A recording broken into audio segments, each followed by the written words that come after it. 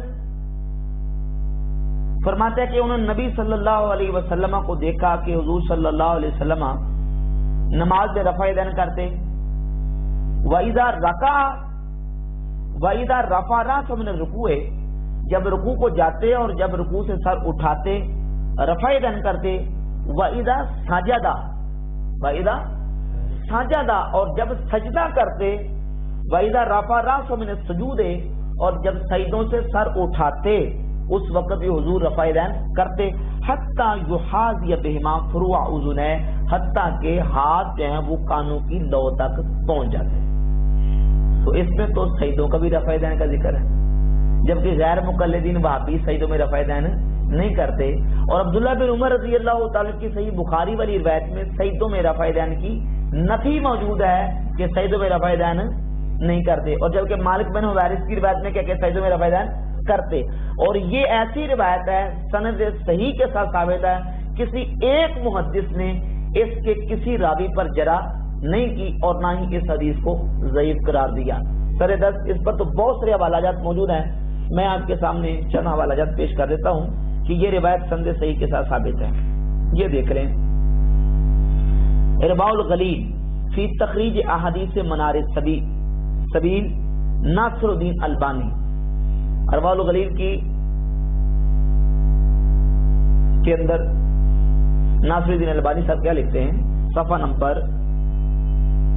66 پہ یہی مالک ابن حویرث رضی اللہ عنہ کی حدیث کو بیان کیا، وَسَنَدُهُ صحیح، اس کی سند صحیح ہے، اور یہ متعدد روایات اور حدیث بیان کر کے لکھتے ہیں کہ اس کی سند صحیح ہے، سند اس کی صحیح ہے۔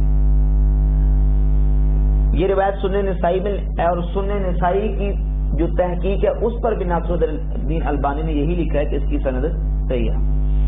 امام ابن حجر اسقلانی فتح الباری کی جلد نمبر 2 صفحہ نمبر 284 پہ لکھتے ہیں، وَأَصَّحُ مَا وَقَفْتُ عَلَيْهِ مِنَ الْأَحَادِيثِ فِي الرَّفْعِ فِي السُّجُودِ مَا رَوَاهُ النِّسَائی، کہ نسائی کی جو روایت ہے جس میں سجدوں میں رفع دین کا ذکر ہے وہ صحیح ترین روایت ہے، اصح صحیح ترین روایت ہے، لہذا ثابت ہوا کہ حضرت مالک ابن حویرث رضی اللہ تعالیٰ عنہ سے جو رکوع کا رفع دین ذکر کرتے ہیں ان سے سجدوں کا رفع دین بھی ثابت ہے، جبکہ غیر مقلدین سجدوں کا رفع دین نہیں کرتے۔ ہم ان سے پوچھتے ہیں کہ تم سجدوں کا رفع دین کیوں نہیں کرتے، تم نے کیوں چھوڑا، اور یہ اس کے ترک کی اور اس کے چھوڑنے کی تاریخ کون سی ہے؟ ہمیں پوچھتے ہیں کہ یہ تم رکوع والا رفع دین نہیں کرتے، اس کے ترک کی تاریخ کون سی ہے؟ تو بھئی سجدوں والا تم نہیں کرتے، سجدوں کے ترک کی کون سی دلیل ہے اور سجدوں کے ترک کی کون سی تاریخ ہے؟ جب تم اس کی تاریخ بتاؤ گے تو پھر ہم رکوع والے رفع دین کے ترک کی بھی دلیل اور تاریخ بتائیں گے۔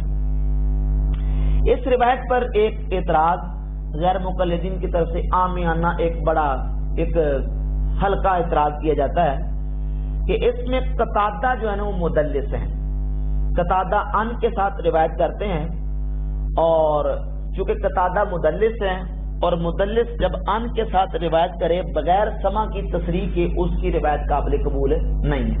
تو اس پر میں حوالہ انشاءاللہ پیش کروں گا کہ قتادہ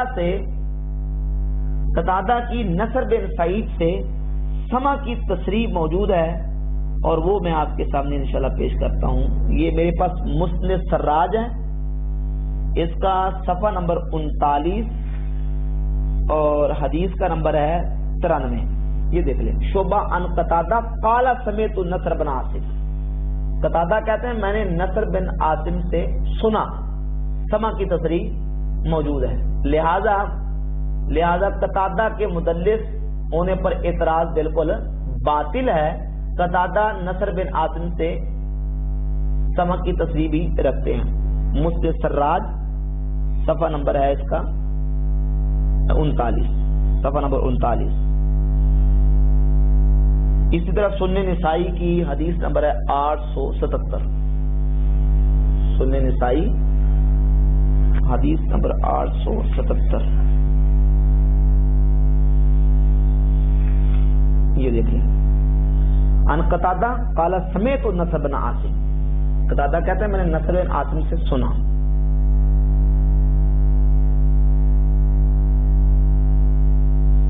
لہذا سنن نسائی کی یہ روایت بالکل سند صحیح سے ثابت ہے جس میں سجدوں کا رفع دین موجود ہے۔ اب ہمارا غیر مقلدین سے مطالبہ یہ ہے کہ تم کہتے ہو رکوع والا رفع دین بخاری میں ہے، تو سجدوں والا رفع دین سنن نسائی میں ہے، تم وہ کیوں نہیں کرتے؟ تم وہ کیوں نہیں کرتے؟ جس طرح بہت متروک رفع دین ہے، اسی طرح رکوع والا رفع دین بھی متروک ہے، اس کے دلائل انشاءاللہ میں آگے بیان کروں گا۔ اسی طرح غیر مقلدین اس حوالے سے صحیح مسلم سے حضرت وائل ابن حجر رضی اللہ تعالیٰ عنہ کی ایک روایت پیش کرتے ہیں، اس کا بھی جواب ذرا ملاحظہ فرمائیں کہ حضرت وائل ابن حجر رضی اللہ تعالیٰ عنہ نماز میں انہوں نے نبی کریم صلی اللہ علیہ وسلم سے رکوع جاتے اور رکوع سے اٹھتے وقت رفع دین روایت کی ہے۔ تو بھائی رکوع جاتے رکوع سے اٹھتے وقت ہی کا رفع دین انہوں نے روایت نہیں کیا، بلکہ یہ میرے پاس کتاب ہے رفع دین کا انسائکلوپیڈیا، مولوی خالد گجاکی غیر مقلد وہابی کی کتاب ہے۔ اس کے متعدد صفحات پر سیدنا وائل ابن حجر سے جو روایات ہیں میں صرف مختصر آپ کو پڑھ کے سنا دیتا ہوں۔ صفحہ نمبر 114 پہ روایت ہے، اور سجدوں سے سر اٹھایا تو بھی رفع الیدین کیا۔ صفحہ نمبر 114 سیدنا وائل ابن حجر نے سجدوں میں رفع الیدین بھی کیا۔ اسی طرح اسی کتاب کے صفحہ نمبر 120 پر ہے، وائل ابن حجر فرماتے ہیں رأیت رسول اللہ صلی اللہ علیہ وسلم یرفع یدیہ مع التکبیر، نبی صلی اللہ علیہ وسلم ہر تکبیر پر رفع یدین کرتے، جبکہ بھابی ہر تکبیر پر رفع یدین نہیں کرتے۔ آگے آ جائیں، صفحہ نمبر 131 انہو رآ رسول اللہ صلی اللہ علیہ وسلم یرفع یدیہ حین یفتتح الصلاۃ وَإِذَا رَكَعَ وَإِذَا سَجَدَ، اور جب سجدہ کرتے تب بھی رفع یدین کرتے۔ اب آ کے یہاں غیر مقلد پھنس جاتے ہیں اور پوری دنیا کو کہتے ہیں کہ تمہاری نمازیں ضائع ہو رہی ہیں، تمہاری نمازیں سنت کے مطابق نہیں، سنت کے خلاف ہیں۔ تو ان روایات کے مطابق تو وہابیوں کی نمازیں بھی سنت کے خلاف ہیں، ان کی نمازیں بھی سنت کے مطابق نہیں ہیں، کیونکہ سجدوں والا رفع یدین وہ بھی نہیں کرتے۔ تو اگر تم سجدوں والا نہ کرو تو تمہاری نماز سنت کے مطابق ہے، تو بھئی ہم اگر رکوع والا نہ کریں تو پھر بھی ہماری نماز سنت کے مطابق ہے۔ 133 نمبر صفحے پہ لکھتے ہیں وَإِذَا رَكَعَ وَإِذَا رَفَعَ رَأْسَهُ أَوْ سَجَدَ وَرَأَيْتُهُ يُسَلِّمُ عَنْ يَمِينِهِ وَعَنْ شِمَالِهِ، اور جب نبی صلی اللہ علیہ وسلم سجدہ کرتے تو اس وقت بھی رفع یدین کرتے، وائل ابن حجر رضی اللہ تعالی عنہ سے۔ اب کسی وجہ سے جب حضرت وائل ابن حجر کی جو روایت ہے نا، اس میں شدید جب اضطراب آیا کہ سجدوں میں ہر تکبیر کے وقت رکوع جاتے، رکوع سے اٹھتے وقت الفاظ اس کے مختلف تھے، کوئی ایک مضمون نہیں تھا، تو اس روایت کے بارے میں امام احمد بن حنبل رحمت اللہ تعالی علیہ نے فرمایا کہ انہو مختلف فی الفاظہ، یہ روایت مرجوح ہے، قابل عمل نہیں ہے۔ کیوں؟ لأنہو مختلف فی الفاظہ، کیونکہ اس کے الفاظ کیا ہیں؟ مختلف ہیں، اس کے الفاظ میں کیا ہے؟ اختلاف ہے، اس وجہ سے یہ روایت مرجوح ہے۔ اور یہ بات ابن عبد البر نے التمہید لما فی الموطا من المعانی والاسانید کی جلد نمبر 9 صفحہ نمبر 224 پر امام احمد بن حنبل کا قول ذکر کیا۔ اور اسی روایت کے بارے میں یہ روایت جب جلیل القدر تابعی حضرت امام ابراہیم نخعی رحمت اللہ تعالی علیہ کے سامنے بیان کی گئی، اور امام ابراہیم نخعی کون ہے؟ یہ کوئی چھوٹے موٹے اور کوئی عام شخصیت نہیں ہے، بلکہ امام اعمش نے ان کے بارے میں فرمایا، صفحہ نمبر 127 ہے مسند ابن الجاد کا۔ امام اعمش فرماتے ہیں، اسی بات کو امام ذہبی نے اپنی کتاب تذکرۃ الحفاظ میں ذکر کیا ہے، اور ابن الجاد نے روایت نمبر ہے میرے پاس 798 بیان کیا اس کو۔ امام اعمش نے کیا فرمایا؟ امام اعمش نے فرمایا کانا ابراہیم سیرفیًا فی الحدیث، امام ابراہیم نخعی تو حدیث کے سنیارے تھے، سنیارا سمجھتے ہیں نا، جس کو کھوٹے اور کھرے کی فرق ہوتی ہے، جوہری وہ ہوتا ہے جس کو ہیرو کی جواہرات کی، اس کو کھوٹے کھرے کی فرق ہوتی ہے اور پورا وہ جانتا ہے، اس کا جاننے والا ہوتا ہے۔ اسی طرح سنیارا جو کھوٹے کھرے کا فرق جانتا ہے، امام ابراہیم نخعی رحمۃ اللہ علیہ کو پتا تھا اور وہ حدیث کے سنیارے تھے۔ جب حضرت وائل ابن حجر رضی اللہ تعالیٰ عنہ کی روایت ابراہیم نخعی علیہ رحمہ کے سامنے پیش کی گئی تو امام ابراہیم نخعی رحمۃ اللہ تعالی علیہ نے کیا جواب دیا؟ یہ ذرا کتاب اٹھائیں، یہ ہے شرح معانی الآثار، شرح معانی الآثار کی جلد نمبر 1 صفحہ نمبر اس کا 146۔ امام ابراہیم نخعی کے بارے میں روایت ہے، حدثنا احمد بن داؤد قال حدثنا مسدد قال حدثنا خالد بن عبد الله قال حدثنا حسین عن عمرو بن مرہ قال دخلت مسجد حضرموت فاذا علقمة بن وائل يحدث عن ابيه ان رسول الله صلی اللہ علیہ وسلم، عمر بن مرہ کہتے ہیں میں مسجد حضرموت میں داخل ہوا تو علقمہ بن وائل اپنے باپ سے رسول اللہ صلی اللہ علیہ وسلم کی حدیث بیان کر رہے تھے کہ کان یرفع یدیہ قبل الرکوع و بعدہ، کہتے وائل بن حجر کہتے کہ نبی صلی اللہ علیہ وسلم رکوع سے پہلے رکوع کے بعد رفع یدین کرتے تھے۔ فذکرت ذلک لابراہیم، میں نے یہی روایت اور یہی بات حضرت ابراہیم نخعی کے بارے میں کے سامنے بیان کی تو تابعی حدیث کے سنیارے، حدیث کو پرکھنے والے امام ابراہیم نخعی نے فغضب، غصے میں آ گئے، قال رآہ ہوا ولم یراہ ابن مسعود ولا صحابہ، وائل ابن حجر ایک دیہات سے گئے صحابی نے نبی پاک صلی اللہ علیہ وسلم کو رکوع جاتے رکوع سے اٹھتے رفع یدین کرتے دیکھ لیا اور عبداللہ بن مسعود نے نہیں دیکھا اور عبداللہ بن مسعود کے کسی ساتھی نے نہیں دیکھا، تو اس بات پر امام ابراہیم نخعی رحمۃ اللہ علیہ نے غضب کیا، غصے میں ہوئے، اور آپ نے دوسری بات میں آپ نے فرمایا کہ اگر وائل ابن حجر نے ایک دفعہ نبی صلی اللہ علیہ وسلم کو رفع یدین کرتے دیکھا ہے تو فرماتے ہیں کہ رعا عبداللہ 50 مرہ لا یفعل ذلک، عبداللہ بن مسعود نے 50 مرتبہ رسول اللہ صلی اللہ علیہ وسلم کو رفع یدین نہ کرتے دیکھا ہے، حضور کو 50 مرتبہ رفع یدین نہ کرتے دیکھا ہے۔ تو ابراہیم نخعی رحمۃ اللہ علیہ نے اس بات کو واضح بیان کیا، اور یہی بات السنن الکبریٰ کی جلد نمبر 2 صفحہ نمبر 81 پر امام بیہقی نے ذکر کیا ہے، اور دارقطنی کی جلد نمبر 1 صفحہ نمبر 230 پر بھی یہ روایت موجود ہے۔ لہذا وائل بن حجر کی اس روایت سے رفع یدین کا آخر وقت تک ثابت کرنا وہ بھی ثابت نہیں تھا۔ ایک روایت حضرت علی رضی اللہ تعالیٰ عنہ سے بھی پیش کی جاتی ہے کہ حضرت علی رضی اللہ تعالیٰ عنہ بھی یہ روایت کرتے ہیں کہ نبی صلی اللہ علیہ وسلم نے رکوع جاتے رکوع سے اٹھتے وقت رفع یدین کیا، جبکہ اس روایت میں ایک راوی ہے عبد الرحمن بن ابی زناد، اس کو محدثین نے ضعیف قرار دیا ہے، اور عبد الرحمن بن ابی زناد نے حضرت علی کی روایت کو بیان کرنے میں غلطی کی ہے۔ یہی روایت جب موسیٰ بن عقبہ محدث سے ان کے شاگرد ابن جریج بیان کرتے ہیں تو اس میں رفع یدین کا ذکر نہیں کرتے، جبکہ عبد الرحمن بن ابی زناد جب روایت کرتے ہیں تو اس وقت رفع یدین کا ذکر کرتے ہیں۔ لہذا عبد الرحمن بن ابی زناد کی یہ خطا اور غلطی ہے جو کہ ابن جریج نے اس روایت کو بیان نہیں کیا۔ مسند احمد کی جلد 1 صفحہ 191 پر 963 نمبر حدیث ہے ابن جریج سے جو موسیٰ بن عقبہ سے بیان کرتے ہیں، اس میں رفع یدین کا ذکر نہیں ہے، اور صحیح ابن خزیمہ کی جلد نمبر 1 صفحہ نمبر 306 حدیث کا نمبر ہے 607، اس میں بھی ابن جریج موسیٰ بن عقبہ سے روایت کرتے ہیں، اس میں بھی رفع یدین کا ذکر نہیں ہے۔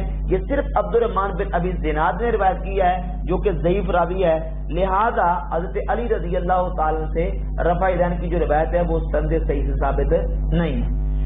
اسی طرح ایک اور اہم بات اس سلسلے میں کہ اگر حضرت علی رضی اللہ تعالیٰ عنہ کے نزدیک نبی کریم صلی اللہ علیہ وسلم سے رفع یدین کا آخر دم تک آخر وقت تک ثبوت ہوتا تو خود حضرت علی اس پر عمل بھی کرتے، جبکہ سند صحیح کے ساتھ ثابت ہے کہ حضرت علی رضی اللہ تعالیٰ نماز میں رفع یدین رکوع جاتے رکوع سے اٹھتے وقت رفع یدین نہیں کرتے۔ یہ مصنف ابن ابی شیبہ جلد نمبر 1 صفحہ نمبر 267 یہ ذرا ملاحظہ کر لیں۔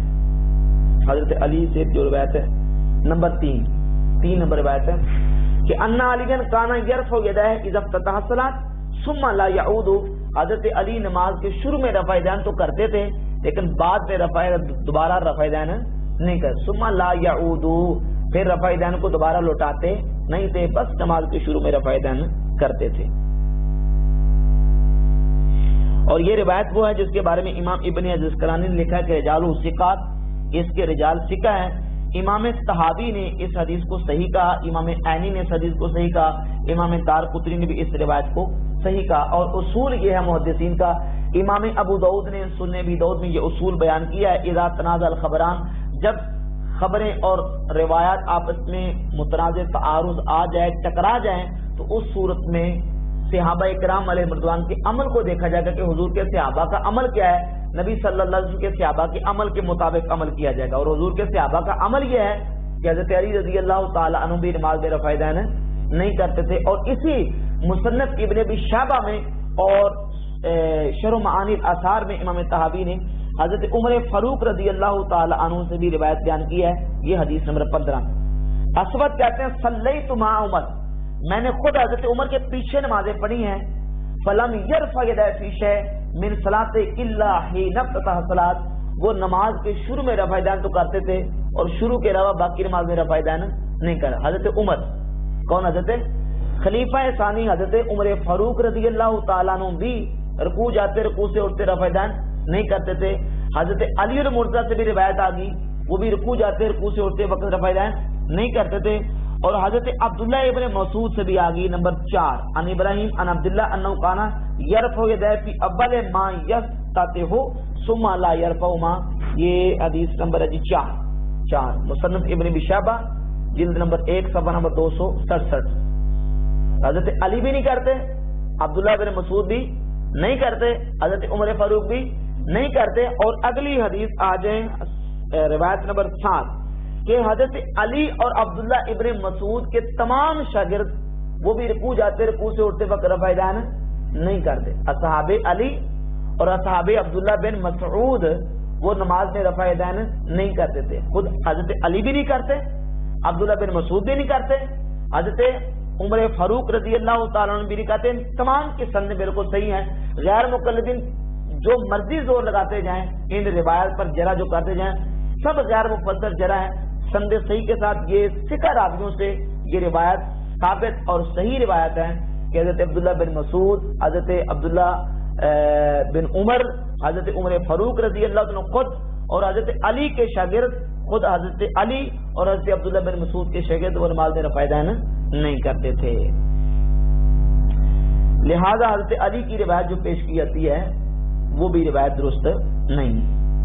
اور ایک روایت پیش کی جاتی ہے السنن الکبری بیہقی کی جلد نمبر 2 صفحہ نمبر 73 سے. یہ بھی ذرا اہم بات سننے والی ہے، اس کو ذرا غور سے سن لیں. صفحہ نمبر 73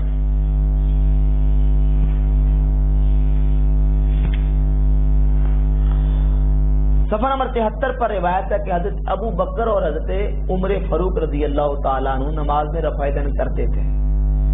یہ روایت بالکل ضعیف روایت ہے، کسی طرح بھی صحیح نہیں ہو سکتی. علامہ ترکمانی نے اسی روایت پر تبصرہ کرتے ہوئے اس روایت کے راویوں پر سخت تنقید اور جرح کی ہے. میں آپ کو پڑھ کے سناتا ہوں. کہتے ہیں السلمی تکلم فیہ ابو حاتم، اس کا ایک راوی ہے اس روایت کا محمد بن اسماعیل السلمی، محمد بن اسماعیل السلمی. اس پر امام ابو حاتم نے کلام کیا ہے. قالت دارقطنی، امام دارقطنی نے کہا، وقال ابن ابی حاتم تکلموا فیہ، اور ابن ابی حاتم نے بھی کہا کہ اس میں محدثین نے کلام کیا ہے. اور ایک راوی ہے محمد بن فضل آرم، تغیر واختلط بآخرہ، آخری عمر میں اس کا حافظہ متغیر ہو گیا تھا اور حدیثوں کی جانچ پڑتال اس کو باقی نہیں رہی تھی، حدیثوں کو آپس میں ملا دیتا تھا، مختلف کر دیتا تھا. وقال ابن حبان تغیر، امام ابن حبان کہتے ہیں کہ یہ محمد بن فضل عارم کا حافظہ اتنا خراب ہو گیا تھا، لا یدری حتی کانا لا یدری ما یحدث بہ، اس کو پتہ ہی نہیں چلتا تھا کہ وہ حدیث کون سی بیان کر اور کیا حدیث بیان کر ہے. فبقى فی حدیثہ المناکیر الکثیرہ، لہذا اس کی حدیثوں میں بہت ساری منکر روایتیں داخل ہو گئی ہیں. یجب التنکیب عن حدیثہ، لہذا اس کی حدیث سے بچنا کیا ہے؟ واجب ہے، اس کی حدیث قابل قبول ہے نہیں ہے. محمد بن اسماعیل سلمی اور محمد بن فضل عارم دونوں جو وہ متغیر الحفظ راوی تھے اور ان کا حافظہ خراب ہو گیا تھا، لہذا ان کے جب حافظے خراب ہونے کے بعد کی روایتیں وہ قابل قبول نہیں ہیں، اور یہ روایت ان کے حافظے کے خراب ہونے کے بعد کی روایت لہذا قابل قبول نہیں ہوگی، لہذا اس حدیث کو پیش کرنا بھی وہابیہ کا غیر مقلدین کا غلط ہے۔ غیر مقلدین اپنے دلائل میں جو روایت پیش کرتے ہیں بس اس میں سے آخری ایک روایت پیش کر کے میں ترک رفع یدین کے حوالے سے دلائل پیش کروں گا، تھک تو نہیں آپ؟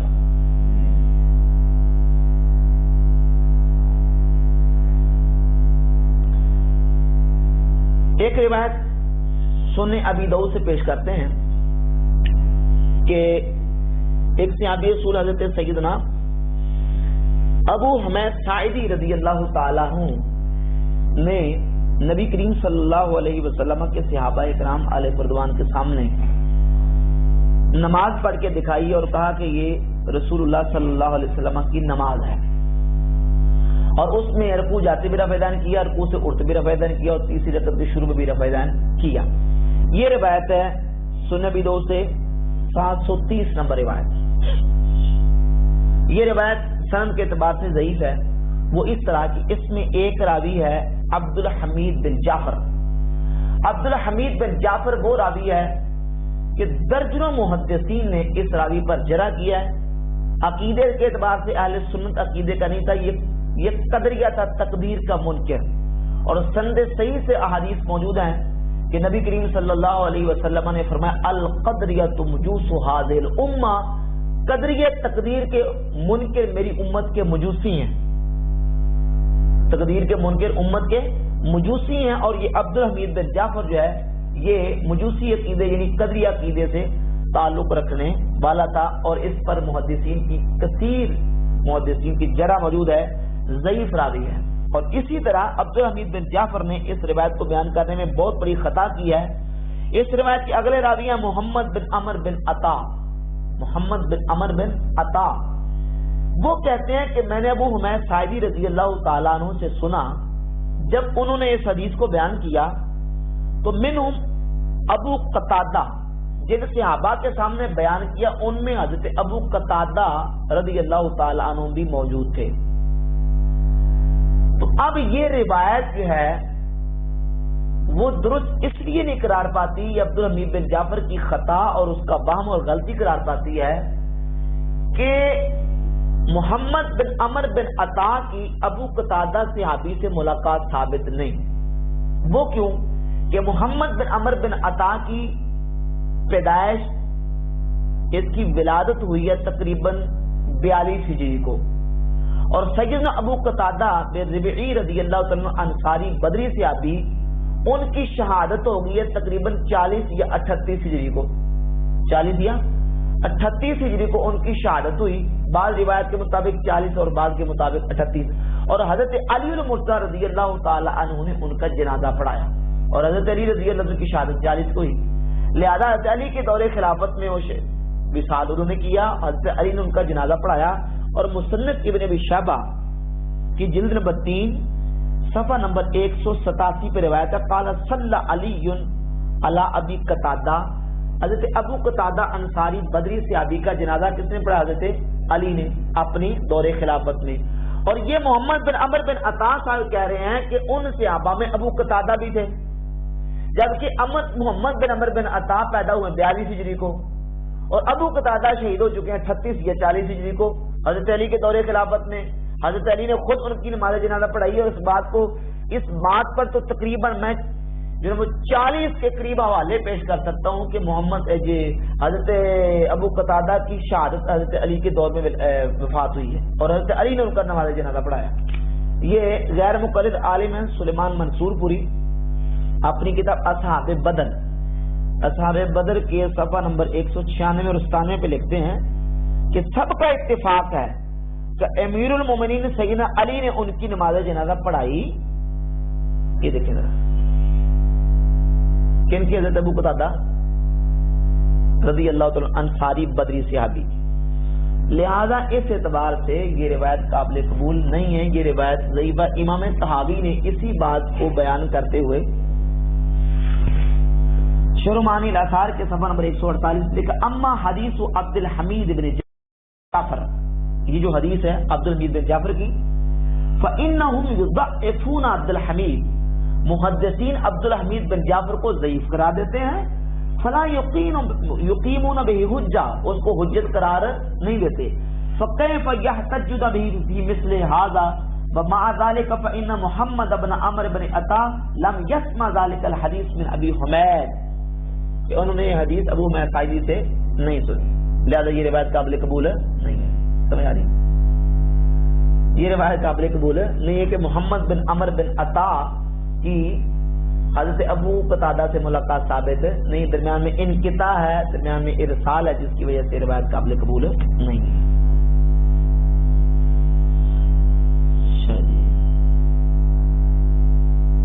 اس پر بڑے محدثین کے حوالہ جات موجود ہیں.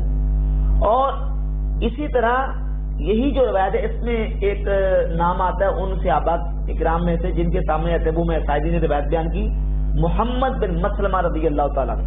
اور محمد بن مسلمہ صحابی جو ہے، ان کی وفات بھی 42 یا 43 ہجری کو ہوئی ہے، جبکہ محمد بن عمرو بن عطا بھی اس وقت پیدا ہوئے تھے، سال کے ہوں گے یا اسی سال پیدا ہوئے. اور اصل جو ہے اس حدیث ابو حمید ساعدی سے وہ بخاری میں ہے، صفحہ نمبر 114 پہ. اور صحیح بخاری میں رکوع جاتے رکوع سے اٹھتے وقت رفع یدین کا ذکر نہیں ہے اصل بخاری میں، کیونکہ اس میں عبد الحمید بن جعفر موجود نہیں ہے. یہ ساری جو کاروائی ہے اس حدیث میں رفع یدین کے ذکر کرنے کی، وہ عبد الحمید بن جعفر کی ہے، وہاں بخاری میں نہیں ہے تو وہاں رفع یدین بھی نہیں ہے. ابو داؤد میں آ گیا تو یہاں رفع یدین بھی آ گیا، لہذا عبد الحمید بن جعفر کی وجہ سے یہ روایت ریجیکٹ ہے، قابل قبول نہیں ہے. یہاں صحیح بخاری کی وہ روایت بھی بیان کرنا ضروری ہے کہ صحیح بخاری شریف میں وہ حدیث موجود ہے کہ حضرت ابو حمید ساعدی رضی اللہ تعالیٰ عنہ فرماتے ہیں کہ میں تم سب میں نبی کریم صلی اللہ علیہ وسلم کی نماز کو زیادہ یاد کرنے والا ہوں. اور انہوں نے صحابہ کرام علیہ رضوان کے سامنے نماز پڑھ کے دکھائی، نماز کے شروع میں رفع یدین کیا، باقی نہ رکوع جاتے رفع یدین کیا، نہ ہی رکوع سے اٹھتے وقت رفع یدین کیا. نماز کی تمام حرکات کو بیان کیا ہے، لیکن رکوع جاتے رکوع سے اٹھتے وقت رفع یدین کی حرکت کو بیان نہیں کیا. اس سے ثابت ہوا کہ اگر نماز میں رفع یدین ہوتا رکوع جاتے رکوع سے اٹھتے وقت ابو حمید ساعدی کے مطابق تو وہ ضرور بیان کرتے. ان کا بیان نہ کرنا اس بات کی دلیل ہے کہ رکوع جاتے رکوع سے اٹھتے وقت ان کے نزدیک رفع یدین نہیں ہے. اچھا، یہاں یہ کہتے ہیں کہ بھئی عدم ذکر نفی کو مستلزم نہیں ہے. اگر ابو حمید ساعدی رضی اللہ تعالیٰ نے ذکر نہیں کیا تو اس کا مطلب یہ نہیں کہ ہے ہی نہیں ہے، کیونکہ عدم ذکر نفی کو مستلزم نہیں ہے. لیکن یہ یاد رکھیں کہ یہ اصول اور ضابطہ امام بخاری کا نہیں ہے. امام بخاری کے نزدیک جہاں ذکر نہ ہو تو اس بات کی دلیل ہے کہ وہاں ہے ہی نہیں، وہاں ثبوت ہی نہیں ہے. اس لیے میں آپ کے سامنے امام بخاری کا ایک ضابطہ پیش کرتا ہوں. امام بخاری نے باب قائم کیا ہے، باب کا نمبر ہے 408. باب ما قیلا ان النبی صلی اللہ علیہ وسلم لم يحبل رداؤه فی الاستسقاء یوم الجمعہ. باب کیا ہے؟ باب یہ ہے کہ نبی صلی اللہ علیہ وسلم نے جمعہ کے دن استسقاء میں اپنی چادر کو نہیں پلٹا. بارش کے لیے دعا کی تو حضور صلی اللہ علیہ وسلم نے استسقاء کے لیے اپنی چادر کو نہیں پلٹا. یہ باب کا عنوان ہے، امام بخاری نے قائم کیا. اب اس عنوان کے تحت امام بخاری حدیث لے کے ہے، حدیث نمبر 1018. حدیث کا نمبر 1018 سیدنا انس ابن مالک رضی اللہ تعالی عنہ سے. اب حدیث پوری بیان کی. اب پوری حدیث بیان کرنے کے بعد امام بخاری لکھتے ہیں وَلَمْ يَذْكُرْ أَنَّهُ حَوَّلَ رِدَاهُ وَلَا اسْتَقْبَلَ الْقِبْلَةَ، کہ حضرت انس بن مالک نے چادر پلٹنے کا ذکر نہیں کیا اور نہ ہی استقبال قبلہ کا ذکر کیا. تو چونکہ انہوں نے چادر پلٹنے کا ذکر بھی نہیں کیا، استقبال قبلہ کا ذکر بھی نہیں کیا، لہذا اس بات پہ دلیل ہے کہ جمعہ کے دن استسقاء کی دعا میں چادر پلٹنا سنت نہیں. سمجھ آ رہی نا؟ تو امام بخاری کا یہ ضابطہ ہے کہ ذکر نہ کرنا یہ نہ ہونے کی دلیل ہے. تو جب ذکر نہ کرنا وہاں استسقاء میں نہ ہونے کی دلیل ہے تو ابو حمید ساعدی کا رفع یدین کا ذکر نہ کرنا بھی نہ ہونے کی دلیل ہے کہ ان کے نزدیک رکوع جاتے رکوع سے اٹھتے وقت رفع یدین نہیں ہے. اگر ہوتا تو وہ بیان ضرور کرتے. اور پھر اگر رفع یدین ہے آپ کے نزدیک وہاں رفع یدین ثابت ہے غیر مقلدین کے نزدیک، اور یہ اصول اور ضابطہ ہے السکوت فی مارد البیان بیان، کہ جہاں بیان کرنا ہوتا ہے اور جہاں کوئی چیز ہوتی ہے وہاں ساکت رہنا، السکوت فی مارد البیان بیان، یہ بیان ہے اس بات کا کہ یہاں وہ چیز نہیں ہے. تو لہذا اب حضرت ابو مسعود کا اس حدیث میں رفع یدین کا ذکر نہ کرنا اور وہاں خاموش رہنا اس بات کا ثبوت ہے کہ وہاں رفع یدین ہے ہی نہیں ہے، ورنہ وہ ذکر ضرور کرتے. یہ تھے وہ دلائل جن کو پیش کر کے غیر مقلدین ثابت کرنے کی کوشش کرتے ہیں کہ اب یہ رفع یدین کے بغیر نماز سرے سے ہوتی نہیں، جس کی نماز میں رفع یدین نہیں ہے اس کی نماز سرے سے باطل ہے. اب میں آپ کے سامنے وہ دلائل رکھوں گا انشاءاللہ تبارک و تعالی جن سے یہ بات واضح ہوتی ہے کہ رفع الیدین کے حوالے سے جو روایات کا تعارض ہے اس میں تطبیق کے بعد امام ابو حنیفہ اور امام مالک بن انس رحمہ اللہ نے جو فیصلہ کیا ہے کہ نماز میں رفع یدین عند الرکوع اور عند السجود یہ سنت دائمہ نہیں ہے، بلکہ نبی کریم صلی اللہ علیہ وسلم سے صرف نماز کے شروع میں رفع یدین یہ سنت دائمہ ہے، اور ترک جو ہے وہ روایت کی روشنی میں راجح موقف ہے. وہ دلائل کون سے دلائل ہیں؟ صحیح مسلم شریف کی جلد نمبر 1 صفحہ نمبر 181، یہ ادھر نکال دیں، سب سے آخری جلد صحیح مسلم جلد نمبر 1 صفحہ نمبر 181. حضرت سیدنا جابر بن سمرہ رضی اللہ تعالیٰ عنہ سے روایت ہے، جابر بن سمرہ فرماتے ہیں خرج علینا رسول اللہ صلی اللہ علیہ وسلم. اب آپ نے اس حدیث کو سمجھنا بھی ہے اور بڑے توجہ کے ساتھ آپ نے بات کو سمجھنا ہے. حضرت جابر بن سمرہ فرماتے ہیں ہم نماز پڑھ رہے تھے کہ نبی صلی اللہ علیہ وسلم تشریف لے کے آئے. جب حضور تشریف لے کے آئے تو ہم نماز میں رفع یدین کر رہے تھے، تو نبی کریم صلی اللہ علیہ وسلم نے ہمیں رفع یدین کرتے دیکھا. فرمایا مالی اراکم رافعی ایدیکم کانہا اذناب خیر شمس اسکنوا فی الصلاۃ. حدیث کا نمبر ہے میرے پاس 430. نبی صلی اللہ علیہ وسلم نے ارشاد فرمایا میں دیکھتا ہوں تمہیں کہ تم نماز میں رفع الیدین کرتے ہو، تم نماز میں رفع الیدین کرتے ہو. فرمایا کہ اسکنوا فی الصلاۃ، تم نماز میں اس طرح رفع الیدین کرتے جس طرح شمس گورے اپنی دموں کو حرکت دیتے ہیں. اسکنوا فی الصلاۃ، نماز میں سکون کرو، نماز میں سکون کرو اور یہی رفع الیدین نہ کرو. صحیح مسلم شریف کی اس حدیث سے یہ بات بالکل واضح ہوتی ہے کہ رسول اکرم صلی اللہ علیہ وسلم نے نماز میں رفع یدین کرنے سے منع کر دیا، حضور نے نماز میں رفع یدین کرنے سے روک دیا. اب جب یہ حدیث سنتے ہیں نا تو ان کے تیور بدل جاتے ہیں اور جناب وہ آگ بولا ہوتے ہیں، کہتے ہیں یہ اس حدیث میں تو رفع یدین سے منع نہیں کیا گیا، اشاروں سے منع کیا گیا. اس حدیث میں نماز میں اشاروں سے منع کیا گیا. حالانکہ آپ اس حدیث کو دیکھیں ذرا دوبارہ غور کر لیں، ایک ہے اشاروں سے منع کرنا اور ایک ہے نماز میں رفع یدین کرنے سے منع کرنا. اشاروں سے منع کرنے کی حدیث اور ہے اور نماز میں رفع یدین کرنے سے منع کرنے کی حدیث اور ہے. وہ کس طرح؟ ایک حدیث میں خرج علینا رسول اللہ صلی اللہ علیہ وسلم، ہم نماز پڑھ رہے تھے کہ اللہ کے رسول صلی اللہ علیہ وسلم تشریف لے آئے. ایک دوسری روایت ہے کننا صلینا مع رسول اللہ صلی اللہ علیہ وسلم، ہم حضور کے ساتھ نماز پڑھ رہے تھے، ہم حضور کے ساتھ نماز پڑھے تھے. وہ حدیث اور وہ واقعہ اور جب صحابہ نماز پڑھتے خرج علینا رسول اللہ صلی اللہ علیہ وسلم، وہ حدیث اور وہ واقعہ اور ہے، وہ حدیث اور ہے، یہ حدیث اور ہے. نماز میں اشاروں کی حدیث اور ہے اور نماز میں رفع یدین کرنے سے منع کی حدیث اور ہے. لہذا ان دونوں واقعات کو جوڑ کے ایک کرنا یہ بالکل سرے سے غلط ہے. وہ واقعہ اور ہے اور یہ واقعہ اور ہے. کہتے ہیں لو جی اس حدیث کو آج تک کسی محدث نے جو ہے نا وہ اس حدیث کو تو کسی محدث نے رفع یدین کے باب میں ذکر ہی نہیں کیا، کسی محدث نے رفع یدین کے باب میں ذکر نہیں کیا. تو پہلی تو بات یہ ہے کہ حدیث کسی محدث کے باب کی محتاج نہیں ہے. باب محدث کی رائے ہوتی ہے، اس کا خیال ہوتا ہے. امام بخاری کئی ایسی احادیث لے کے ہیں جو ان کے باب سے مطابقت نہیں رکھتی، لیکن وہ لے آئے، اور ان کا اپنا ایک خیال تھا اور اپنی ایک رائے تھی۔ باب محدث کی رائے ہوتا ہے، حدیث کسی محدث کے باب کی محتاج نہیں۔ ہمارا اصطلاح حدیث سے ہے، کسی محدث کے باب سے نہیں۔ پہلی تو بات یہ ہے، اور دوسری بات یہ کہنا کہ کسی محدث نے اس کو جناب والا رفع یدین کے باب میں ذکر نہیں کیا، یہ بھی سراسر تحکم، سینہ زوری اور زیادتی ہے۔ میں آپ کے سامنے چند اس کی مثالیں پیش کرتا ہوں کہ محدثین نے اس کو ذرا نیچے وہیں رکھ دیں۔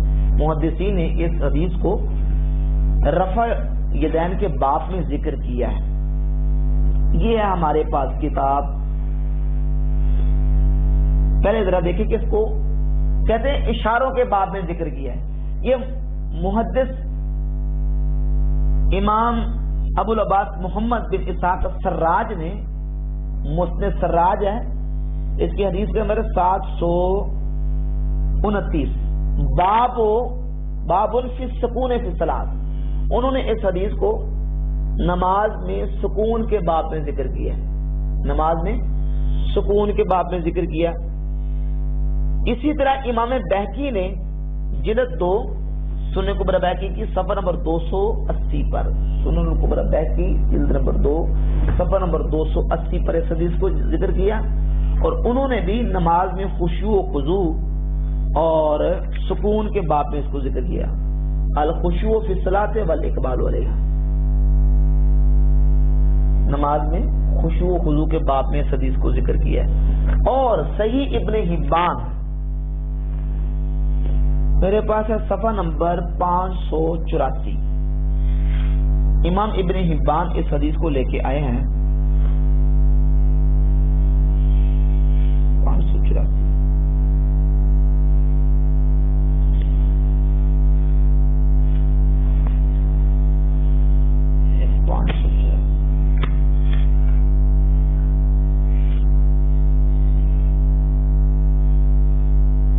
یہ دیکھیں، ذکر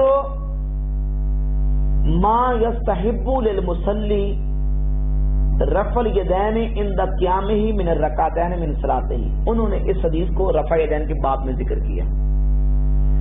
امام ابن حبان نے اس حدیث کو رفع الیدین کے باب میں ذکر کر دیا، لہذا غیر مقلدین کا یہ اعتراضی بالکل باطل ہے کہ کسی محدث نے رفع الیدین کے باب میں ذکر نہیں کیا۔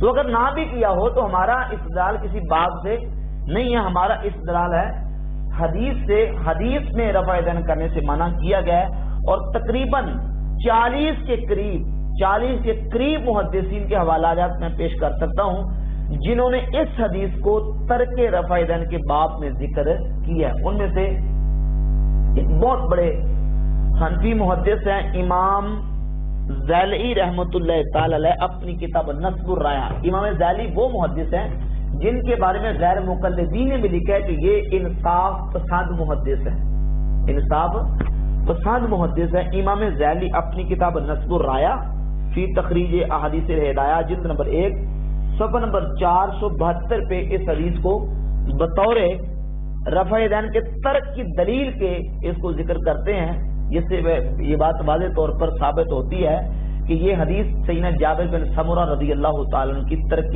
رفع یدین پر بالکل صریح اور واضح حدیث ہے کہ نبی کریم صلی اللہ علیہ وسلم نے نماز میں رفع یدین کرنے سے صحابہ کو منع کر دیا، حضور نے صحابہ کو روک دیا۔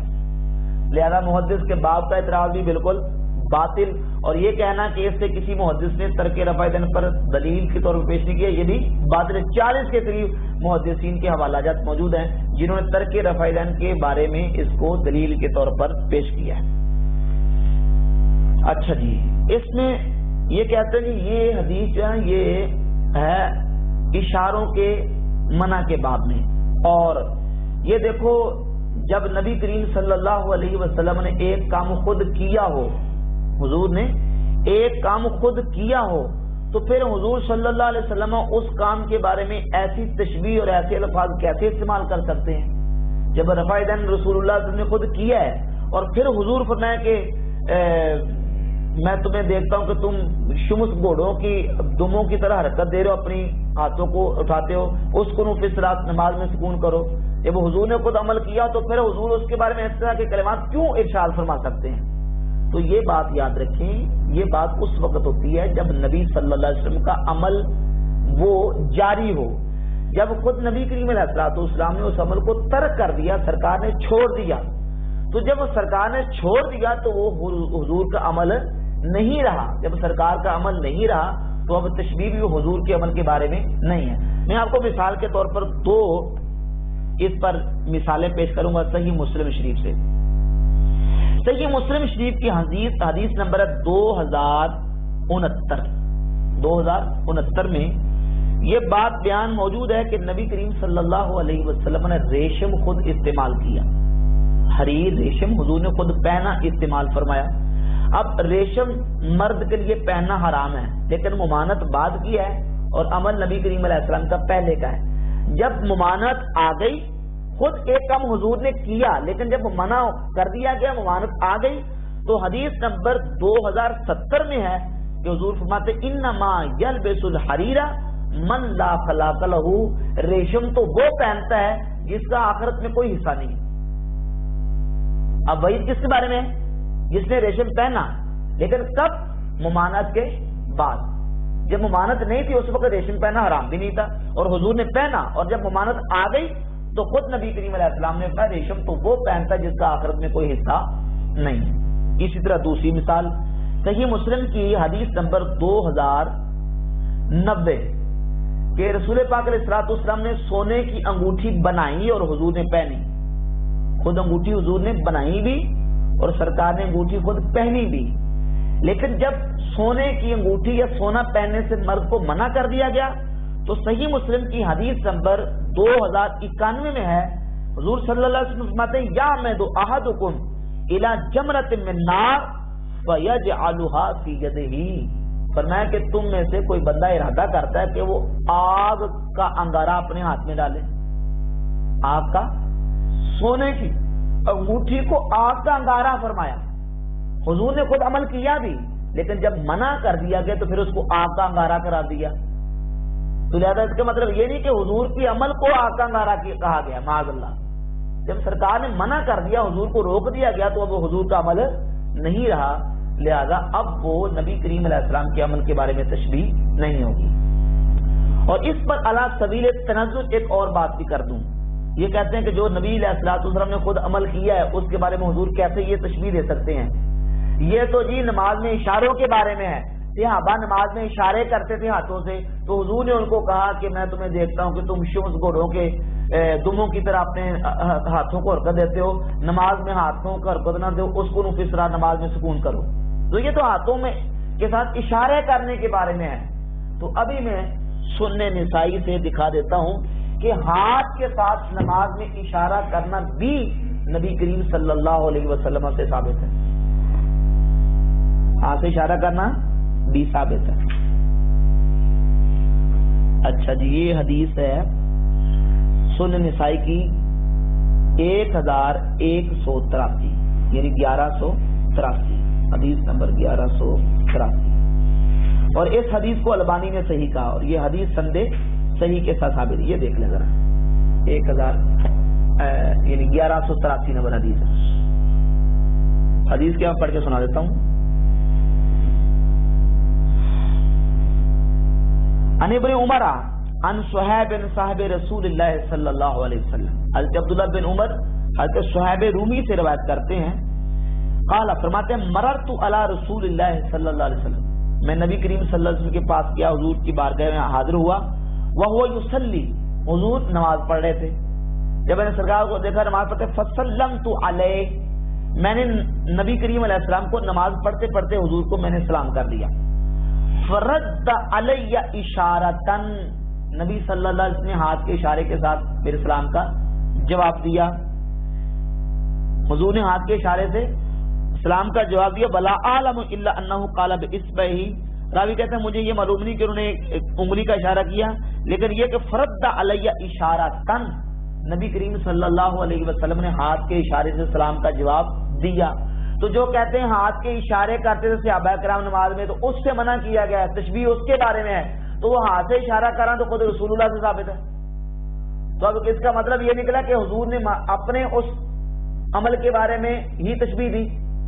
بھئی جب وہ منع کر دیا گیا، اس سے روک دیا گیا، تو وہ عمل رسول اللہ کا عمل نہیں رہا۔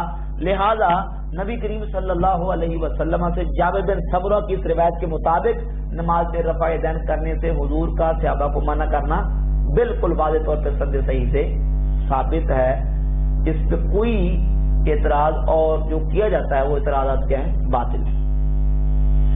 اب آگئی حضرت عبداللہ ابن مسعود رضی اللہ تعالیٰ عنہ کی وہ حدیث جو امام اعظم ابو حنیفہ رحمۃ اللہ کی زبردست اور بہترین دلیل ہے کہ سیدنا عبداللہ ابن مسعود رضی اللہ تعالیٰ عنہ صحابہ کرام علیہم رضوان کو مخاطب کر کے فرماتے ہیں کہ اے نبی صلی اللہ علیہ وسلم کے صحابہ، کیا میں تمہیں رسول اللہ صلی اللہ علیہ وسلم کی نماز پڑھ کے دکھاؤں؟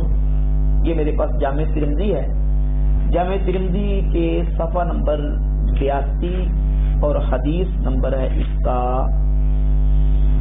257 257۔ امام ترمذی نے باب قائم کیا ہے ما جاء ان نبی صلی اللہ علیہ وسلم لم یرفع الا فی اول مرہ، کہتے ہیں وہ حدیث جو اس سلسلے میں آئی ہے کہ نبی صلی اللہ علیہ وسلم نے نماز کے شروع میں رفع یدین کیا اور باقی رفع یدین نہیں کیا۔ لم یرفع الا فی اول مرہ، بس شروع پہلی مرتبہ رفع یدین کیا، باقی رفع یدین نہیں کیا۔ اور اس بات کے تحت امام ترمذی نے سیدنا عبداللہ ابن مسعود رضی اللہ تعالیٰ عنہ سے حدیث بیان کی۔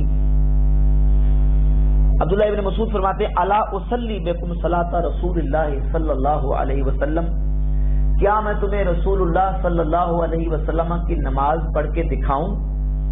فصلى، بس آپ نے نماز پڑھ کے دکھائی۔ فلم یرفع یدیہ الا فی اول مرہ، تو آپ نے صرف نماز کے شروع میں رفع یدین کیا، صرف نماز کے شروع میں رفع یدین کیا، باقی پوری نماز میں رفع یدین نہیں کیا، نہ رکوع جاتے، نہ رکوع سے اٹھتے، نہ سجدے کو جاتے، نہ سجدے سے اٹھتے، اور واضح کر دیا کہ یہ نماز رسول پاک صلی اللہ علیہ وسلم کی نماز ہے۔ اب اس حدیث کو بیان کرنے کے بعد امام ترمذی کیا فرماتے ہیں؟ اب وہ لوگ ذرا آنکھیں کھول کے اور کان کھول کے سنیں اور آنکھیں کھول کے دیکھیں جو کہتے ہیں بھائی صحابہ کرام میں سے جو کوئی بھی نہیں تھا جو نماز میں رفع یدین کس طرح کا قائل ہو۔ امام ترمذی کہتے ہیں حدیث ابن مسعود حدیث حسن، عبداللہ بن مسعود کی حدیث حسن ہے، وبہ یقول غیر واحد من اہل العلم من اصحاب النبی صلی اللہ علیہ وسلم، نبی صلی اللہ علیہ وسلم کے کثیر صحابہ، غیر واحد کوئی ایک نہیں، کوئی ایک، غیر واحد یعنی کثیر بے شمار صحابہ، والتابعین اور تابعین، وہ قول سفیان ثوری، امام سفیان ثوری اور اہل کوفہ کا یہی عمل ہے کہ وہ نماز میں رفع یدین نہیں کرتے، نہ رکوع کو جاتے، نہ رکوع سے اڑتے، نہ تیسری رکعت کے شروع میں۔ ایک بندہ کہہ رہا تھا کہ 99.99% لوگ رفع یدین کرتے ہیں اور اس کے علاوہ باقی وہ جو 1% وہ نہیں کرتے، لیکن امام ترمذی کیا فرماتے ہیں؟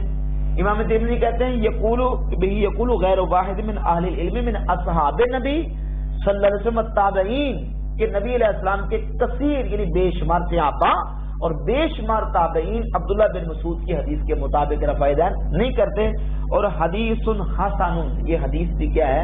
حسن۔ اور امام ترمذی کا حسن کہنا اس کا مطلب کیا ہے؟ اس کا مطلب یہی ہے کہ محدثین کے نزدیک وہ حدیث صحیح ہے، اور اسی حدیث کو بیان کرتے ہوئے سنن ابی داؤد نے، امام ابو داؤد نے اس حدیث کو بیان کیا، اور سنن ابی داؤد کے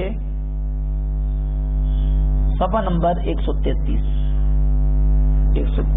نمبر صفحے پہ اس حدیث کو البانی نے جب اس پر حکم لگایا تو البانی صاحب لکھتے ہیں کہ یہ حدیث کیا ہے؟ صحیح۔ یہ دیکھیں ذرا اس حدیث کو ناصر الدین البانی جو غیر مقلدین کے آئنسٹائن جن کو قرار دیتے ہیں، یہ ناصر الدین البانی ہیں، انہوں نے اس حدیث کو صحیح قرار دیا ہے۔ اسی طرح یہ حدیث شرح ترمذی، یہ شرح ترمذی ہے، یہ غیر مقلدین کے بہت بڑے محدث ہیں، احمد شاکر، جن کو زبیر رضی الاستاذ احمد شاکر کہتے ہیں، سنن ترمذی کی انہوں نے شرح لکھی ہے، اور سنن ترمذی کی شرح کی جلد نمبر 2 صفحہ نمبر 35 پر لکھتے ہیں وَهَذَا الْحَدِيثُ صَحَّحَهُ ابن حزم وغیرہ من الحفاظ، کہ اس حدیث کو ابن حزم اندلسی نے اور کثیر حفاظ نے صحیح قرار دیا ہے۔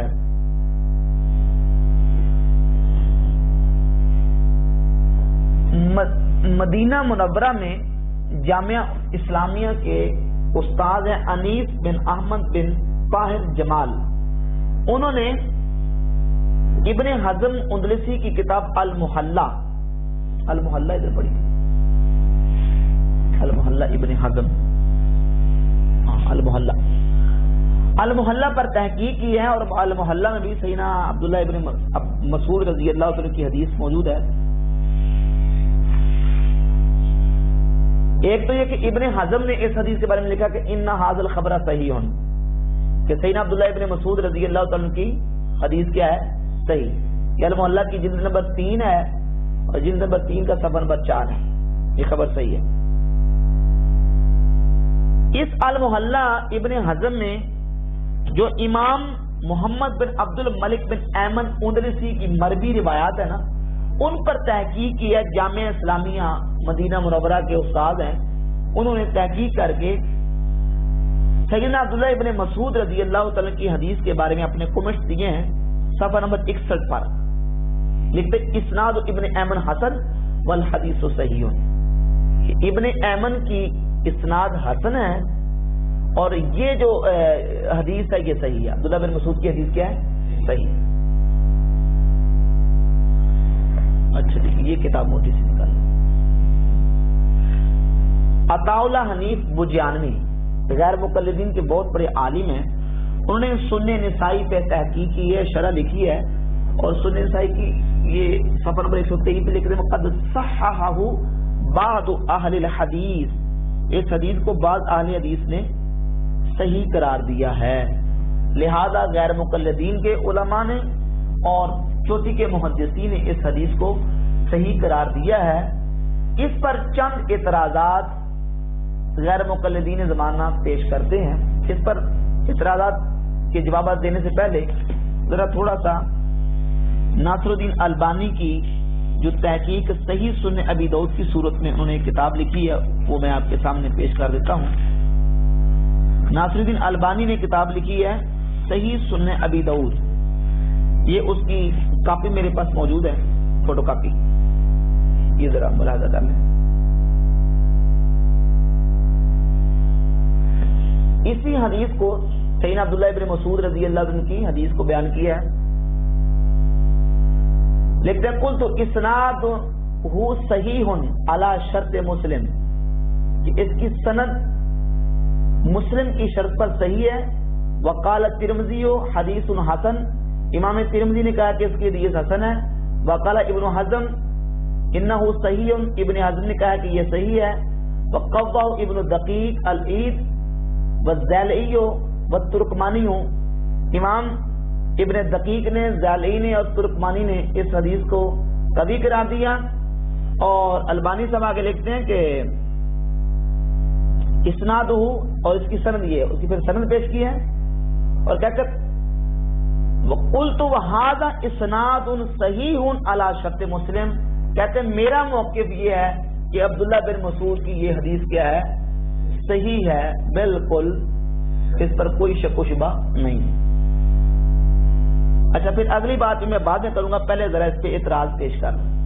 اب اس پہ اعتراض پیش کرتے ہیں غیر مقلدین، وہ کہتے ہیں جی امام ابو داؤد نے اس حدیث کو جب بیان کیا تو بیان کرنے کے بعد یہ کہہ دیا کہ یہ حدیث ان الفاظ کے ساتھ صحیح نہیں ہے۔ امام ابو داؤد نے یہ کہا، یہ بات یاد رکھے کہ امام ترمذی نے کہا کہ یہ حدیث حسن ہے، کہتے ہیں امام ابو داؤد نے یہ کہہ دیا کہ یہ حدیث ان الفاظ کے ساتھ صحیح نہیں ہے، لہذا یہ حدیث درست نہیں ہے۔ تو اس پر آپ بڑی توجہ سے اس بات کو ذرا غور سے سنیں کہ اصل میں محدثین جب کتب احادیث کو لکھواتے تھے اپنے شاگردوں کو، بہت سارے محدثین نے جب احادیث بیان کی نا، خود کتابیں نہیں لکھی بلکہ وہ اپنے شاگردوں کو حدیث بیان کرتے تھے اور شاگرد ان احادیث کو جمع کرتے تھے اور پھر وہ بعد میں کتاب بن جاتی تھی۔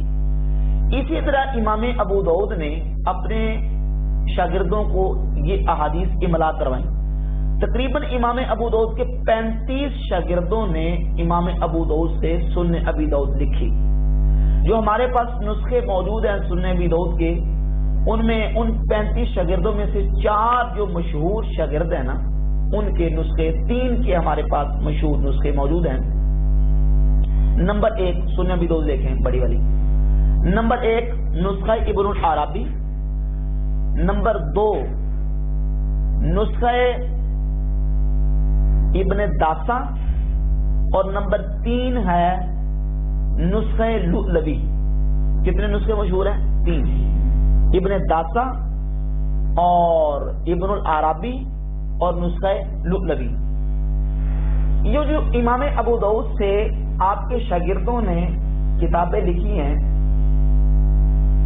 اصل میں جو پہلے شاگردوں نے کتاب لکھی ابن العربی اور ابن داسا وغیرہ، تو امام ابو داؤد نے جب ان کو یہ حدیث املا کروائی تو اس وقت اس روایت کے ساتھ ان کے کمنٹس اور تبصرہ موجود تھا۔ اور جب امام ابو داؤد نے اپنے شاگرد لؤلؤی کو اپنی آخری عمر میں 275 ہجری میں یہ نسخہ لکھوایا تو اس میں آخر میں اپنے کمنٹس انہوں نے حذف کر دیے، خود انہوں نے حذف کر دیے اور نکال دیے۔ یہ سنن ابی داؤد کا نسخہ ہے۔ اس پر محقق نے جب تحقیق کی تو لکھا کہ یہ جو امام ابو داؤد کے شاگردوں کے نسخے ہیں نا، ان میں سے اصح ترین صحیح ترین نسخہ جو ہے نا وہ نسخہ لؤلؤی ہے۔ صحیح ترین نسخہ لؤلؤی ہے کیونکہ یہ وہ نسخہ ہے جو امام ابو داؤد نے اپنی آخری عمر میں 275 ہجری جو آپ کا سن وصال ہے، اسی سال آپ نے اپنے شاگرد کو لکھوایا۔ امام ذہبی اپنی کتاب سیر اعلام النبلاء کی جلد نمبر ہے 11، صفحہ نمبر اس کا ہے 508، لکھتے ہیں وَالزِّيَادَاتُ الَّتِي فِي رِوَایَةِ ابن داسا حَذَفَهَا ابو داؤد آخراً، جو زیادتیاں ابن داسا کے نسخہ میں پہلے موجود تھی امام ابو داؤد نے ان کو حذف کر دیا آخری عمر میں، لِأَمْرِ رَابَهُ فِي الْإِسْنَادِ، جو ان کے دل میں ایک شک تھا نا سنوں کے بارے میں، امام ابو داؤد نے ابن داسا کے اس نسخے سے وہ زیادتیاں آخری عمر میں حذف کر دی۔ اور یہ جو نسخہ روایت اللؤلؤی من اصح روایات، یہ جو نسخہ لؤلؤی ہے یہ امام ابو داؤد کی سنن کے صحیح ترین نسخوں میں سے ہے، لأنه من آخر ما عمل ابو داؤد وعلیہا ماتا، کیونکہ یہ ابو داؤد کا وہ آخری نسخہ ہے جو امام ابو داؤد نے لکھوایا اور اسی پر آپ کا وصال ہوا۔ اس کے بعد امام ابو داؤد نے اپنے کسی شاگرد کو سنن کا کوئی نسخہ نہیں لکھوایا۔ یہ دیکھ لے ذرا، یہ امام ذہبی کی بات کی ذرا سیر اعلام النبلاء سے کور کروا دیں تاکہ یہ آن کیمرہ سامنے آ جائے۔ بعض لوگ کہتے ہیں یہ حنفیوں نے نکال دیا، حنفیوں نے نہیں نکالا تبصرہ، بلکہ امام ابو داؤد نے خود وہ تبصرہ جو ہے اپنی کتاب سے نکلوا دیا۔ اب بعض نسخوں میں وہ الفاظ ہیں تبصرہ ان کا، اور یہ میرے پاس ہے نسخہ لؤلؤی، سنن ابی داؤد کا نسخہ لؤلؤی۔ یہ میں آپ کو پہلے صفحے سے دکھاتا ہوں ذرا، پہلے صفحہ۔ اخبرنا ابو علی محمد ابن احمد ابن عمرو اللؤلؤی قال حدثنا ابو داؤد۔ یہ دیکھیں محرم 275 ہجری کو یہ نسخہ لکھا گیا، 275 ہجری، اور 275 ہجری میں ہی امام ابو داؤد کا وصال ہوا۔ اور اس سے میں آپ کو وہ سیدنا عبداللہ ابن مسعود کی حدیث ذرا نکال کے دکھاؤں کہ یہ دیکھ لیں، باب من لم یذکر الرفع عند الرکوع، یہ ادھر آپ کور کرا دیں صفحہ نمبر 116 پہ. یہ جو رفع یدین رکوع کے وقت کرنے کا ذکر نہیں کرتے ان کا بیان، اور سیدنا عبداللہ ابن مسعود کی حدیث بیان کی، اور پھر اس کے آگے کومنٹس وغیرہ ذکر نہیں کیے. یہ نسخہ لولبی ہے، اور یہ آخری نسخہ ہے جو 275 ہجری میں اپنے وصال کی سن میں امام ابو داؤد نے اپنے شاگرد کو لکھوایا، اور اس میں جو اپنے کمنٹس ہے اس کو حذف کر دیا. لہذا یہ اعتراض کیا ہے؟ غیر مقلدین کا باطل اعتراض ہے. اچھا، اب یہ جو امام ابو داؤد کا وہ کمنٹس پہلے پرانے والے تھے، انہی پر تبصرہ کرتے ہوئے ناصرالدین البانی صاحب کہتے ہیں قلت ھذا اسناد صحیح علی شرط مسلم. عبداللہ بن مسعود کی یہ حدیث صحیح ہے، شرط مسلم پر ہے. وقد اعلہ المصنف رحمہ اللہ بما رأیت ووافقہ علی ذلک غیر ما واحد کما یاتی ولم نجد فی کلماتهم ما ينهض على تضعیف الحدیث فالحق انہ حدیث صحیح. کہتے کوئی ایسی علت نہیں ہے اس حدیث میں کہ جو اس کو علت بنا کے اس حدیث کو ریجیکٹ کیا جائے. کہتے والحق انہ صحیح، حق یہ ہے کہ یہ حدیث کیا ہے؟ صحیح. یہ الفاظ والحق انہ صحیح، حق یہ ہے کہ یہ حدیث صحیح ہے. جو اعتراض اس پہ کیے تھے وہ سب اعتراض باطل ہے. اچھا جی، ایک دوسرا اعتراض اس پہ کیا جاتا ہے، وہ اعتراض یہ ہے کہ سننے ترمذی میں جب امام ترمذی نے اس حدیث کو بیان کیا تو امام ترمذی نے امام عبداللہ بن مبارک کے کمنٹس بھی ذکر کیے کہ عبداللہ بن مبارک کہتے ہیں کہ عبداللہ بن مسعود کی یہ حدیث ان نبی صلی اللہ علیہ وسلم لم یرفع یدہ الا فی اول مرہ ثابت نہیں ہے. امام عبداللہ بن مبارک کہتے ہیں یہ حدیث ثابت نہیں ہے، لہذا یہ حدیث ضعیف ہے، یہ حدیث ثابت نہیں. عبداللہ بن مبارک کہہ رہے ہیں. تو اس کا جواب یہ ہے کہ عبداللہ بن مبارک کے بارے میں یہ جو روایت ہے اس کے دو جواب. ایک جواب تو یہ ہے کہ حضرت عبداللہ بن مبارک کی اس روایت کو بیان کرنے والے آپ کے قدیم شاگرد ہیں سفیان بن عبد الملک. یہ دیکھ لیں ذرا، سفیان بن عبد الملک. سیدنا عبداللہ بن مسعود کی حدیث پر جو جرح ہے عبداللہ بن مبارک کی، اس کو بیان کیا ہے سفیان بن عبد الملک راوی نے، جبکہ یہ روایت عبداللہ بن مبارک کے حوالے سے اس وقت ان کے علم میں نہیں تھی. جب یہ روایت سیدنا عبداللہ بن مبارک کے علم میں آئی تو انہوں نے خود اس حدیث کو بیان کیا، اس حدیث کو روایت کیا سنن نسائی میں. یہ سنن نسائی کا صفحہ کور کر دیں.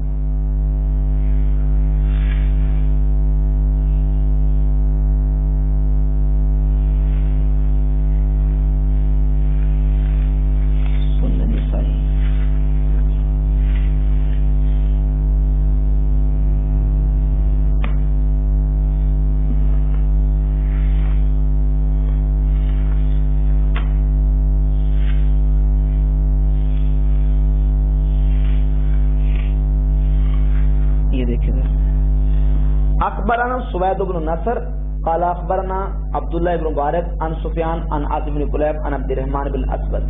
یہ پرانے شاگرد ہیں سفیان بن عبد الملک اور نئے شاگرد ہیں سوید بن نصر. سوید بن نصر نے عبداللہ بن مبارک سے حدیث کو روایت کیا ہے، بیان کیا ہے. لہذا حضرت عبداللہ بن مبارک کی جو جرح عبداللہ بن مسعود کی حدیث پہ وہ کیا جرح؟ وہ جرح مردود ہے. اچھا، اگر یہ حدیث ثابت ہی نہ ہوتی تو ساتھ ہی امام ترمذی نے 257 نمبر اس حدیث کو بیان کر کے کہا کہ حدیث ابن مسعود حدیث حسن. حدیث کیا ہے؟ حسن ہے، اور اس پر نبی علیہ الصلوۃ والسلام کی کثیر صحابہ کا عمل ہے اور کثیر تابعین کا عمل ہے. اگر حدیث وہ سرے سے ثابت ہی نہ ہوتی تو امام ترمذی اس حدیث کو حسن کیوں قرار دیتے؟ تو پتہ چلا کہ جو جرح عبداللہ بن مبارک کی ہے وہ اور روایت پہ ہے. اس روایت میں لفظ کیا ہے؟ ان نبی صلی اللہ علیہ وسلم لم یرفع یدہ. اب دیکھیں لفظوں پہ ذرا غور کر لیں کہ اس کے لفظ اور ہیں اور اس کے لفظ اور ہیں. یہ دیکھیں، یہ لفظ ہے ان نبی صلی اللہ علیہ وسلم لم یرفع یدہ الا فی اول مرہ، اور یہ حدیث ہے الا اصلی بکم صلاۃ رسول اللہ صلی اللہ علیہ وسلم فصلی فلم یرفع یدہ الا فی اول مرہ. وہ روایت اور ہے، یہ روایت اور ہے. عبداللہ بن مبارک کی جرح اس روایت پہ ہے، اس روایت پہ نہیں ہے، وہ روایت اور یہ روایت اور، اس کا متن اور ہے اور اس کا متن اور ہے۔ اور دوسرا یہ کہ اس بات کو بیان کرتے ہیں سفیان بن عبد الملک جو قدیم راوی ہیں، اور جب جدید راوی سوید بن نصر نے عبداللہ بن مبارک سے روایت کی تو وہ مکمل روایت سنن نسائی سے میں نے آپ کو دکھا دی ہے، عبداللہ بن مبارک خود اس کو بیان فرما رہے ہیں۔ اگر بعض محدثین نے اس پہ اعتراض کیا ہے، جرا کیا ہے، تو وہ صرف اتنی بات کی ہے انہوں نے کہ اس میں لم یعید کے الفاظ جو ہے نا وہ زیادہ ہیں، لم یعید کے الفاظ زیادہ ہیں۔ تو اگر لم یعید کے الفاظ اگر نہ بھی ہوں، میں نے تو اس کے بغیر دکھائے ہیں نا، سنن نسائی سے، سنن جامع ترمذی سے اور سنن ابی داؤد میں لم یعید کے الفاظ بھی ہیں، تو اگر لا یعود یا لم یعید کے الفاظ نہ بھی ہوں تو پھر بھی احناف کا موقف بالکل واضح طور پر ثابت ہوتا ہے حضرت عبداللہ بن مسعود رضی اللہ تعالیٰ کی حدیث سے کہ وہ رکوع میں رفع یدین کے قائل نہیں تھے۔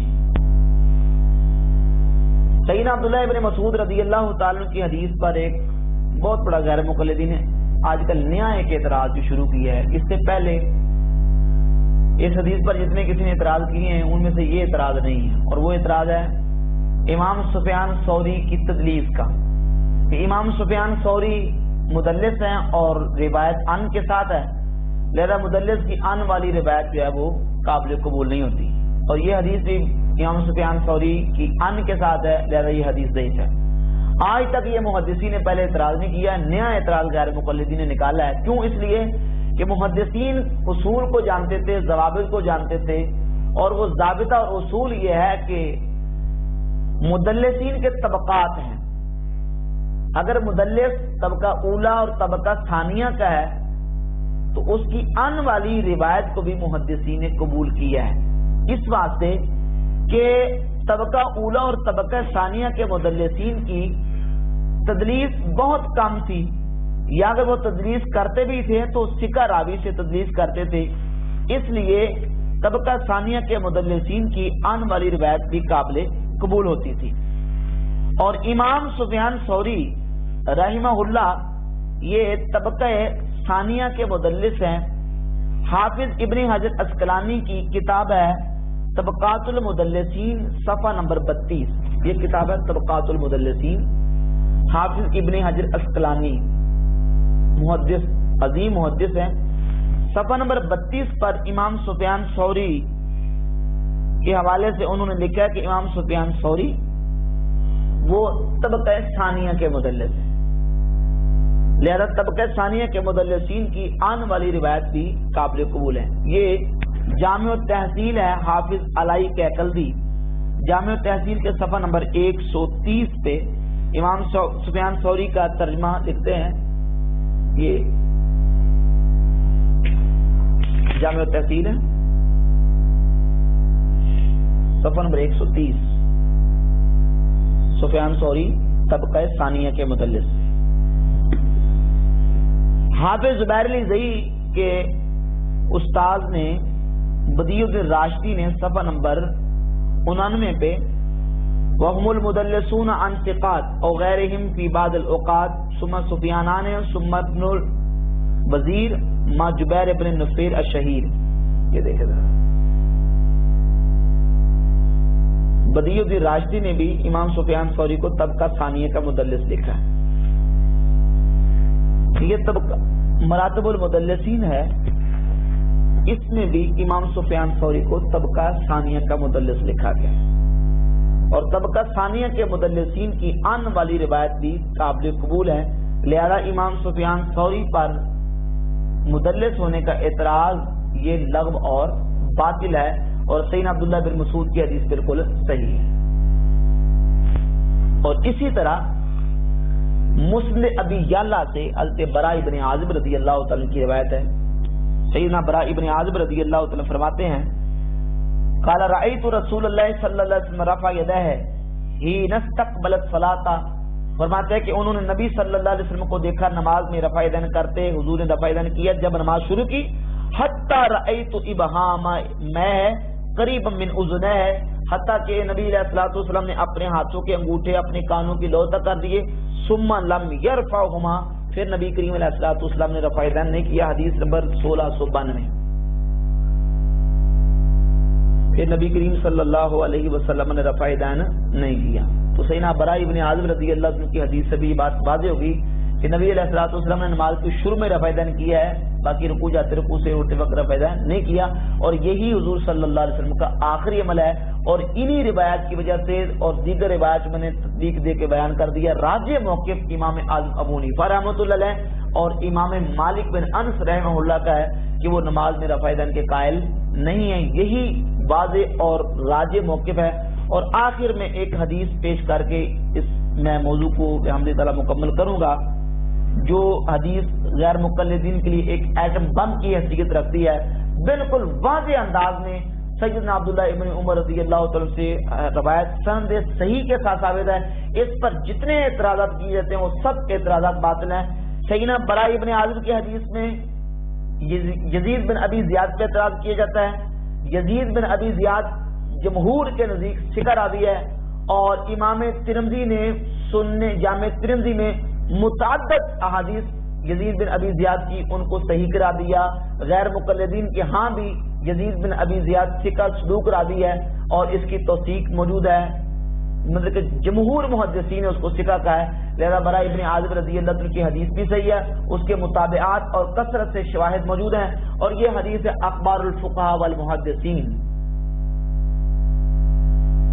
اخبار الفقہاء والمحدثین کے صفحہ نمبر 214 پر امام الحافظ ابو عبداللہ محمد بن حارث الخشنی القیروانی المتوفى 361 ہجری، انہوں نے اپنی سند کے ساتھ سند صحیح کے ساتھ سیدنا عبداللہ ابن عمر رضی اللہ عنہ سے حدیث بیان کیا. عن عبداللہ ابن عمر قال كنا مع رسول اللہ صلی اللہ علیہ وسلم بمکہ تھا. حضرت عبداللہ بن عمر کہتے ہیں ہم جب نبی علیہ الصلوۃ والسلام کے ساتھ مکہ میں تھے، نرفع ایدینا فی بدء الصلاۃ، تو ہم نماز کے شروع میں رفع یدین کرتے تھے، وفی داخل الصلاۃ عند الرکوع، اور نماز کے اندر بھی رکوع کے وقت رفع یدین کرتے تھے. فلما ہاجر النبی صلی اللہ علیہ وسلم الی المدینہ، جب نبی علیہ الصلوۃ والسلام نے مدینہ کی طرف ہجرت کی، ترک رفع الیدین فی داخل الصلاۃ عند الرکوع، رکوع کے وقت نماز کے اندر رفع یدین ترک کر دیا. وثبت علی رفع الیدین فی بدء الصلاۃ، اور نماز کے شروع میں رفع یدین باقی رہ گیا. اب جتنے مرضی وہ اس پہ خفا ہوں ناراض ہوں، سند اس کی صحیح ہے. اخبار الفقہاء والمحدثین میں امام حارث الخشنی القیروانی نے، ابن حارث خشنی قیروانی نے المتوفى 361 ہجری اس حدیث کو سند صحیح کے ساتھ بیان کیا ہے.